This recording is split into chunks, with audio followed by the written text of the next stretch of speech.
When you play the Game of Thrones, Subscribe and like. or you die. There is no middle ground.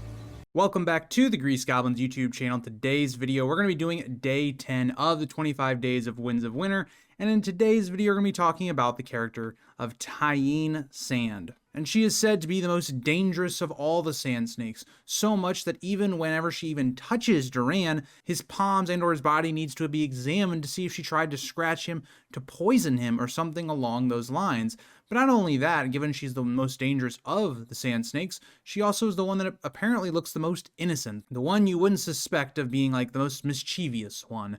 And so that leads to a lot of questions, because when we end off A Dance with Dragons, Tyene has been set on this mission to go to King's Landing, dressed as more or less like a septa, and try to get in with the High Septon, aka the High Sparrow. Try to get some sort of influence over him. Now that's led to a lot of speculation, because not only do we know Tyene could be a very good assassin, but also is she actually going to be able to do this, to get some sort of influence and power within the faith. Weaponizing the faith has been a trick already tried and gone horribly wrong for Cersei. Will it go better for Tyene and the Dornish if they try to utilize it? We just don't know. But that begs the question. So Tyene's mission is not necessarily to assassinate anyone, to do anything crazy. It's more to just garner influence and also to be a spy, because the High Sparrow is such a valuable person to have on your side right now, because well, the faith has been rearmed. We know how much influence the faith can have. You think about how difficult it was for Maegor and the Targaryen dynasty to rid the faith of their main source of power and to de-arm them.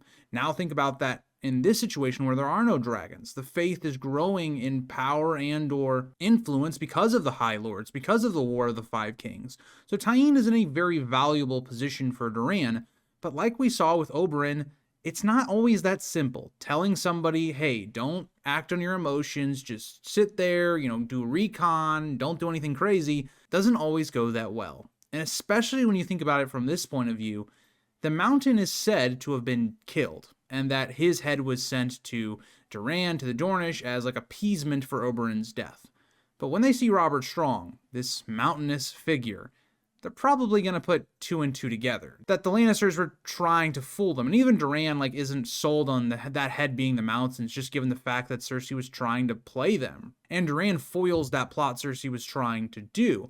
So what I think is going to end up happening is kind of similar to Oberyn, where the Sand Snakes will kind of be working for Doran, but will also be trying to utilize their own objectives and goals. And so what does that mean? In A Feast for Crows, we see our three main Sand Snakes trying to convince Doran to do one action or another. But all in all of them are basically saying we need to go against the Lannisters, but in different ways. I think we could see something like that similarly happen here. And I think what's going to happen is just based upon how much Tyene has been kind of hyped up as this assassin who poisons people. I think it'd be very fitting if Tyene was actually involved in Tommen's death. This could happen a number of ways. There's been some really creative and awesome theories, well, not awesome for Tommen, but the possibility that Tyene could possibly use her pounce to poison Tommen, or maybe even poisoning his crown. Either way, Tommen is destined to die. Because the Dornish seem to be like they're going to be allying with young Griff, Tommen has to go. Similarly to what we saw in Robert's Rebellion, unfortunately the innocents are going to die because the next dynasty needs it to happen. So for instance, Robert Baratheon didn't necessarily want to be the person that had to kill Rhaegar's children, but them being out of the way definitely helped Robert's legitimacy on the throne. The same is also present here, unfortunately, for Tommen. And we're going to talk about Nymeria, or Nym, in the next video, and Tyene specifically, though, in her plotline, I think she'll be focused on two things.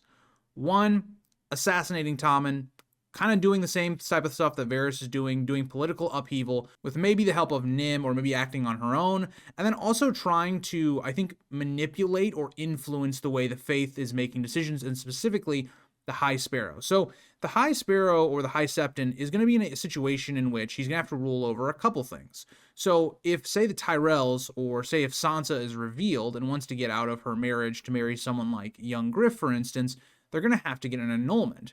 And so Tyene stands in opposition to that. If she was in a position where she could influence that and say there shouldn't be an annulment because she wants Arianne to marry young Griff, or the more of the Dornish influence, and even though I am someone that believes Tyene betrayed Arianne, I think the reason that Arianne is caught by Arya Hoda, that there was some sort of informant, I think it was Tyene.